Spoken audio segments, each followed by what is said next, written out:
अस्सलाम वालेकुम students, welcome to Alhamd dynamic world. उम्मीद करता हूँ बेटा आप लोग खैरियत से हैं और खुश हैं।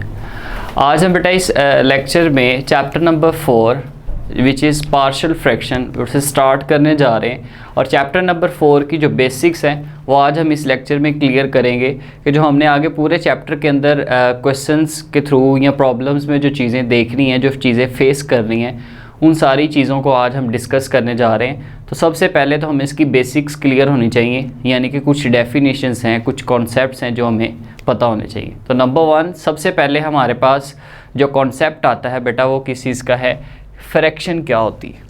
तो फ्रैक्शन की अगर बात की जाए तो ये तो 9th क्लास में भी हमने पढ़ा था कि फ्रैक्शन जो होता है वो दो नंबर्स या फिर दो अलजेब्राइक एक्सप्रेशंस का क्या होता है, कोशेंट।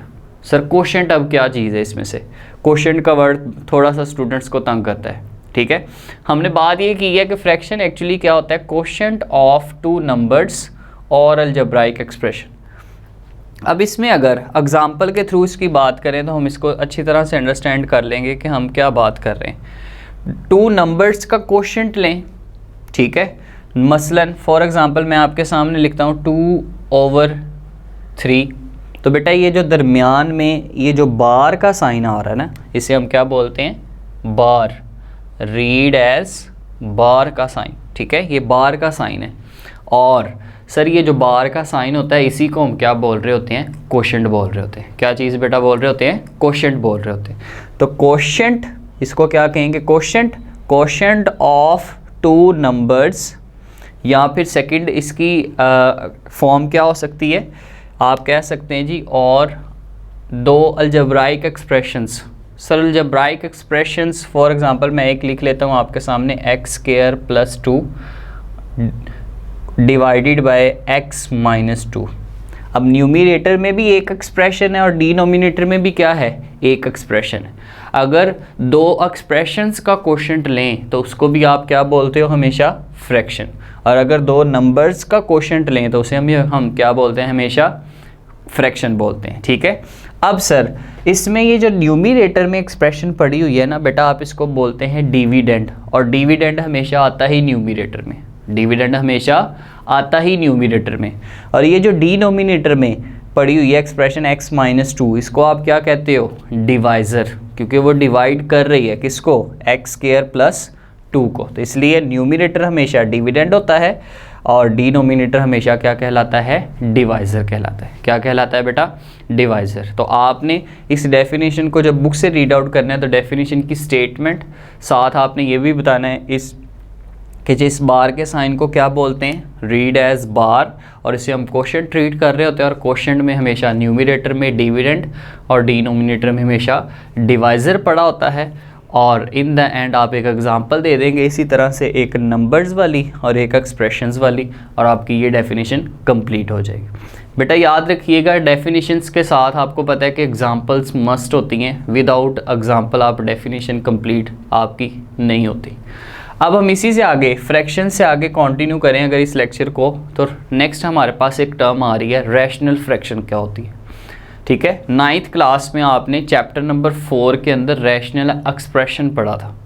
चैप्टर नंबर 4 में रैशनल एक्सप्रेशन की डेफिनेशन पढ़ी थी और आपने वहाँ पर क्या बात की थी, the quotient of p(x) over q(x), where q(x) is not equal to 0 and p(x) and q(x) are polynomials.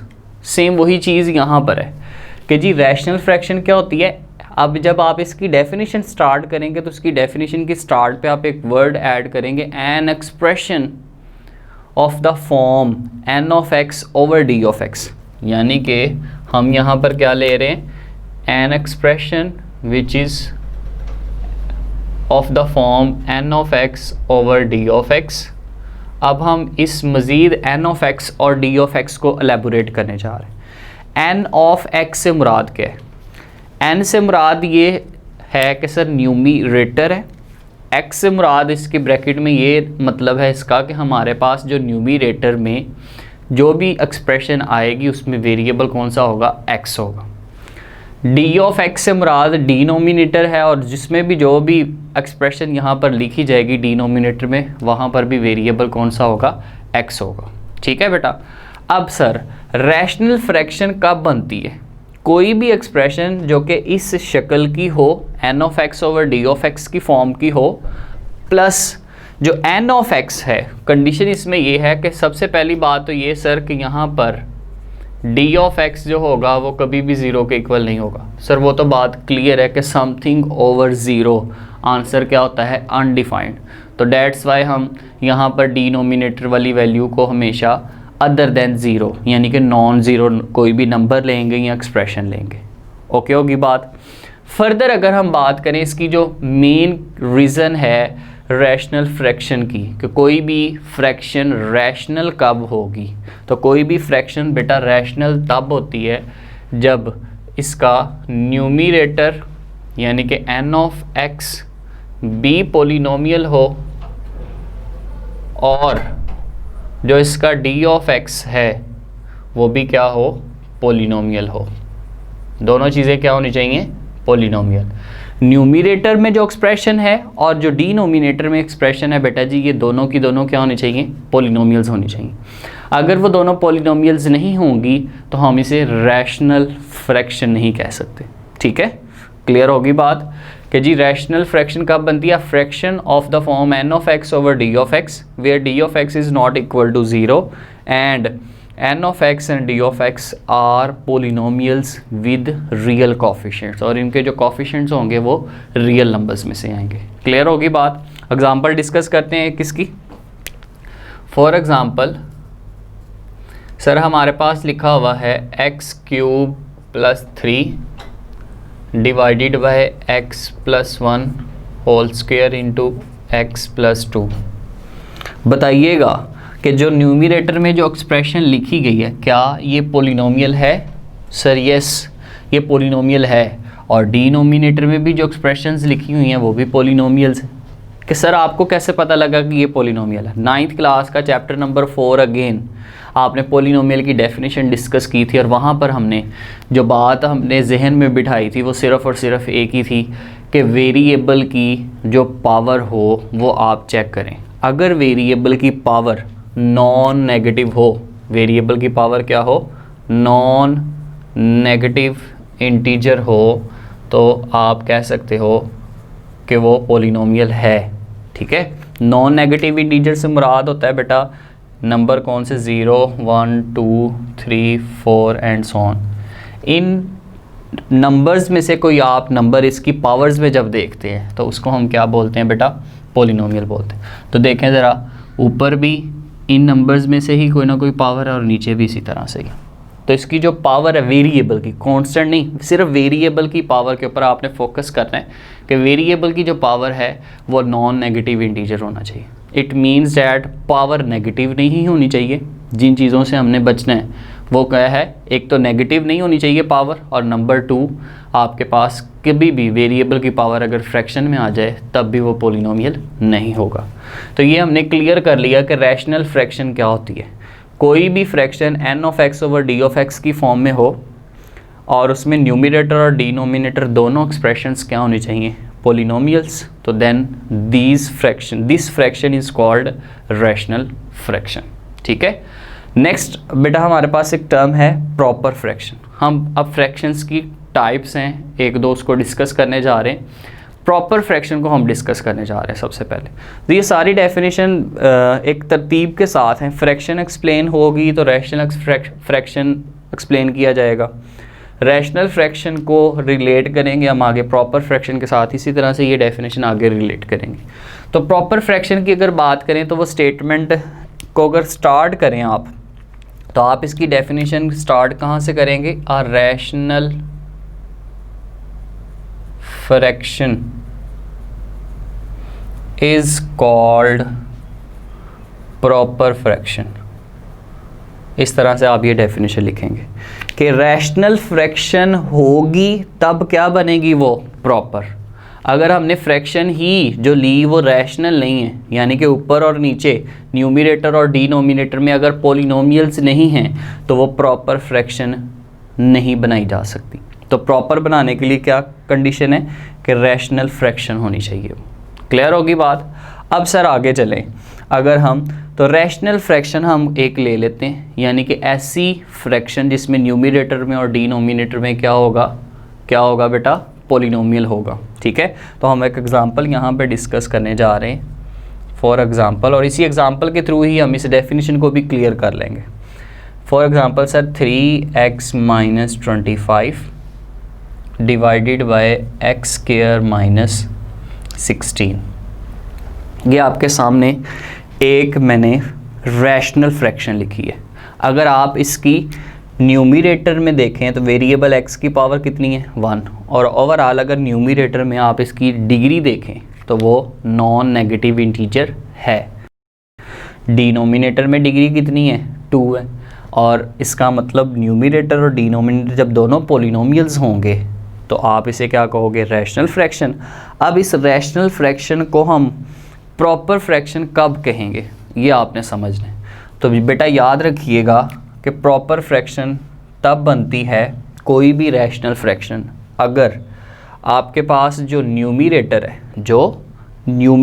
है उसकी degree of numerator is less than the degree of denominator. मैं शॉर्ट वर्डिंग यहाँ पे लिख रहा हूँ, लेकिन वर्डिंग में कंप्लीट बोल रहा हूँ जी आपके सामने कि आपने क्या करना है सर, देखना ये है कि न्यूमरेटर में जो आपको पॉलिनोमियल दिया गया है उसकी डिग्री लेस होनी चाहिए किसकी डिग्री से, जो डिनोमिनेटर में पॉलिनोमियल दिया हो उसकी डिग्री से। यानी कि डिनोमिनेटर वाली डिग्री ज़्यादा होगी और न्यूमरेटर वाली डिग्री क्या होगी, लेस। जब भी आप किसी ऐसी रैशनल फ्रैक्शन को देखें जिसमें न्यूमरेटर की डिग्री लेस हो और डिनोमिनेटर की डिग्री क्या हो, ग्रेटर, तो उस रैशनल फ्रैक्शन को आप फौरी तौर पर क्या नाम दे दोगे, प्रॉपर फ्रैक्शन का। क्या नाम दे देंगे बच्चे, प्रॉपर फ्रैक्शन। क्लियर होगी बात। फर्दर हम इसी की एक अनदर टाइप डिस्कस करने जा रहे हैं बेटा, इम्प्रॉपर फ्रैक्शन। अगर इम्प्रॉपर फ्रैक्शन की बात की जाए तो ये भी सेम उसी तरह से हम बात करेंगे कि एक rational fraction is called improper fraction. Rational fraction होगी तब ही उसे हम क्या बना सकते हैं बेटा, इम्प्रॉपर फ्रैक्शन। आगे कुछ इसकी कंडीशन है वो भी हम डिस्कस कर लेते हैं कि सर एग्जांपल के थ्रू डिस्कस करते हैं, ज़रा इजी रहेगा। सर इसकी डेफिनेशन की एग्जैक्ट स्टेटमेंट क्या है ज़रा वो तो बताएं। कहते हैं जी a rational fraction is called improper fraction if the degree of the numerator is greater than और इक्वल। न्यूमरेटर की जो डिग्री होगी वो ग्रेटर होगी या क्या होगी, इक्वल होगी किसके, डिग्री ऑफ द डिनोमिनेटर। ये इसकी स्टेटमेंट थी। अब इसको एग्जांपल के थ्रू ज़रा डिस्कस करते हैं ताकि हमें क्लियर हो जाए ये बात कि हमने अभी क्या बात कही है।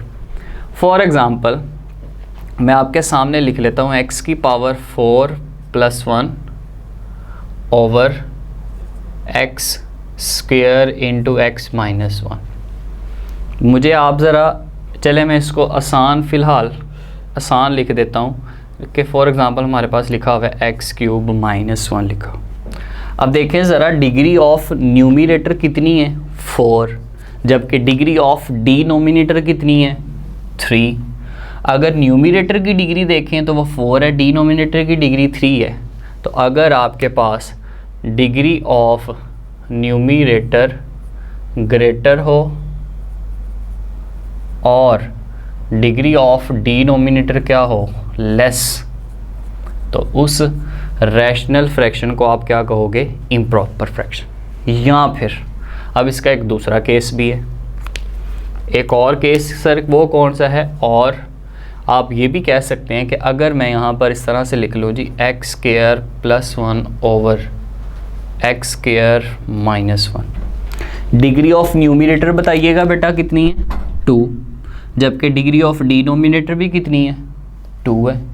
तो सर जब न्यूमरेटर और डिनोमिनेटर की डिग्री सेम हो जाएगी, न्यूमरेटर और डिनोमिनेटर की डिग्री क्या हो जाएगी, डिग्री ऑफ न्यूमरेटर, ठीक है, न्यूमरेटर n ऑफ x की जो डिग्री है, n ऑफ x की जो क्या है बेटा डिग्री है, वो इक्वल हो अगर किसके, d ऑफ x की डिग्री के साथ, d ऑफ x की डिग्री के साथ अगर क्या हो जाए, इक्वल हो जाए, तब भी उस रैशनल फ्रैक्शन को आप क्या कहोगे, इम्प्रॉपर फ्रैक्शन। तो इम्प्रॉपर फ्रैक्शन की दो तरह से हो सकती है, अगर न्यूमिनेटर और डिनोमिनेटर की डिग्री सेम हो, या फिर न्यूमिनेटर की डिग्री ग्रेटर हो और डिनोमिनेटर की डिग्री लेस हो। ठीक है, तो इस रैशनल फ्रैक्शन को आप इम्प्रॉपर फ्रैक्शन कहेंगे। क्लियर होगी बात। फर्दर हम बेटा डिस्कस करने जा रहे हैं इसमें एक लास्ट कॉन्सेप्ट, आइडेंटिटी क्या होती है।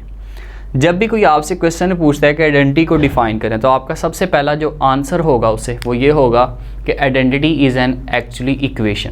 आइडेंटिटी क्या होती है, एक इक्वेशन होती है। लेकिन अब उस इक्वेशन के अंदर कौन सी चीज़ होगी तब उसे आइडेंटिटी कहेंगे, ये भी हमने नहीं डिस्कस किया। तो सबसे पहली बात हमने ये कह दी कि आइडेंटिटी क्या होती है, एक इक्वेशन होती है। तो identity is an equation. Identity जो होती है वो इक्वेशन होती है, और आगे फर्दर इसकी डेफिनेशन क्या है वो भी हम डिस्कस करते हैं। मैं एक इक्वेशन अपने पास से लेट कर रहा हूँ यहाँ पर। फॉर एग्ज़ाम्पल मैंने आपके सामने सर एक इक्वेशन लिखी 2 × x + 1 = 2x + 2। ये मैंने आपके सामने एक इक्वेशन लिखी है। आप अगर इस इक्वेशन को गौर से देखें तो जो स्टेटमेंट लेफ़्ट पे है वही राइट पे। फ़र्क सिर्फ ये है कि यहाँ पर हमने ये जो 2 था राइट साइड पे उसे क्या कर दिया है, मल्टीप्लाई, जबकि लेफ़्ट साइड पर हमने उसे क्या लिया हुआ है, कॉमन लिया हुआ। तो ये हम एक ऐसी इक्वेशन ले रहे हैं जो कि लेफ़्ट और राइट साइड पे दोनों का मतलब सेम है, लेकिन देखने में डिफरेंट लग रही। जिस तरह से आप उर्दू में अल्फाज मुतरादिफ पढ़ लेते हैं जी, वर्ड्स ऐसे जो कि जिनके मीनिंग सेम है, ठीक है, लेकिन डिफरेंट वर्ड्स होते हैं। क्लियर होगी बात। यहाँ पर नो एक्सप्रेशंस डिफरेंट दिखाई दे रही हैं, लेकिन उनका मीनिंग, उनका जो सॉल्व करने का जो तरीका होगा या आंसर जो इसका आएगा वो सेम होगा। देखें कैसे। फर्स्ट कर लेते हैं हम इसमें x की कोई भी वैल्यू पुट कर देते हैं।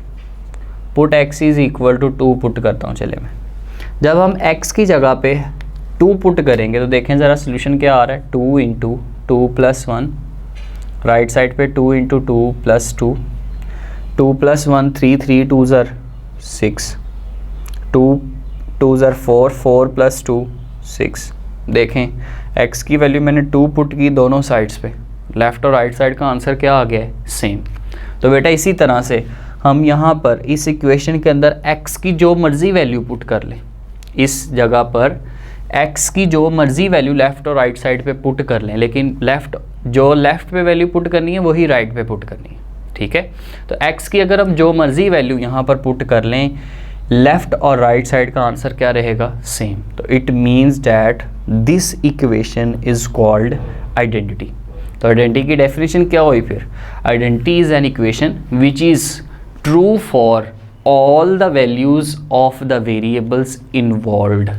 जो हमें उस एग्जाम्पल के अंदर वेरिएबल इन्वॉल्व हुआ होगा, उसी वेरिएबल के रिस्पेक्ट जो मर्ज़ी वैल्यू आप उसमें पुट करें, हर एक वैल्यू के लिए वो स्टेटमेंट क्या रहेगी, ट्रू रहेगी। अगर वो हर एक वैल्यू के लिए स्टेटमेंट ट्रू होती है तो इक्वेशन को आप क्या बोलोगे, आइडेंटिटी। जिस तरह से हम एक और एग्जांपल डिस्कस करते हैं, another example sir x + 3 whole square = x² plus, मैं यहाँ पर लिख देता हूँ जी 6x + 9। तो देखें ज़रा, जो स्टेटमेंट लेफ़्ट पे वही राइट पे नहीं है। क्या सर क्या कह रहे हैं, हमें नहीं समझ आ रही। देखें लेफ़्ट साइड में मैंने लिखा x + 3 होल स्क्वायर, जबकि राइट साइड पे क्या है, x² + 6x + 9। ये मैंने इसी को क्या किया है, ओपन किया है। तो आप x की वैल्यू इधर पुट करें और इधर पुट करें, दोनों जगह पे हर एक x की वैल्यू के लिए स्टेटमेंट क्या रहेगी, ट्रू। तो बेटा जी ये आपके पास जो चैप्टर नंबर 4 है उसका हमने एक इंट्रोडक्टरी लेक्चर आज डिस्कस किया है, यानी कि हमें इन बेसिक कॉन्सेप्ट्स का पता होना चाहिए एक्सरसाइजेस को स्टार्ट करने से पहले। ठीक है, तो इंशाल्लाह नेक्स्ट लेक्चर में मुलाकात करते हैं जी। अल्लाह हाफिज़।